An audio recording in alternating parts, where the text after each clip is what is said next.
Is Apple making the same mistake all over again? Gene, that's the question. I watched the company almost die in the late 90s because it was trying to control everything. Seems like Google's taking the same tack with Android that Microsoft took with Windows, working with lots of hardware providers, but you're not concerned about it.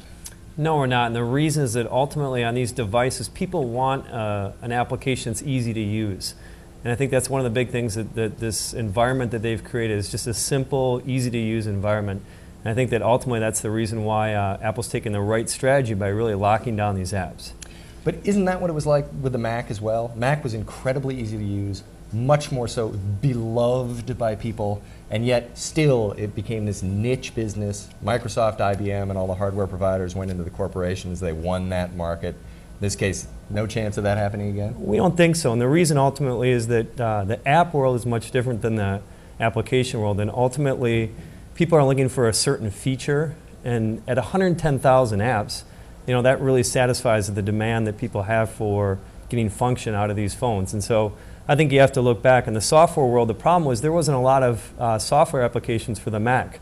But in this case, we have just a plethora of apps that are available for the iPhone. At the end of the day, it's this, is that the app developers want to build on a platform that's widely distributed.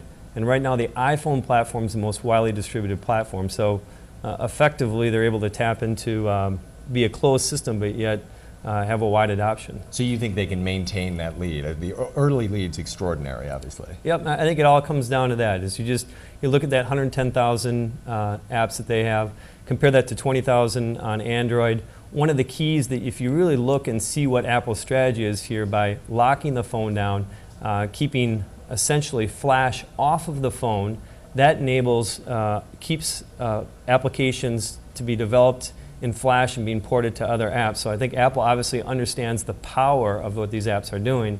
I think the most important part here is that they have plenty of apps right now, and that just continues to grow.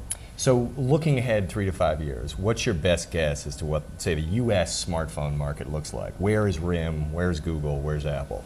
Well, I don't cover RIM, so I probably shouldn't talk as much about that. But I think ultimately, Apple's going to be one of the leaders, if not the leader. And if you think about 18% right now of phones worldwide, we'll talk about the worldwide, are smartphones. And I think that if you fast forward a few years from now, you can see Apple having 40–50% share within the smartphone market. I think globally. Android, within the global market, probably closer to 30–40%. And I can talk a little bit about how that happens. But also, in terms of the second platform is probably Android, and the third is probably RIM. So RIM gets left over. Now, what about Nokia, which right out there a couple of years ago was the complete elephant in the room? Nokia is struggling right now, and I think at the end of the day, they just haven't had the same innovation, clearly, that Google and Apple has had. Great. Thanks, Gene. Thank you.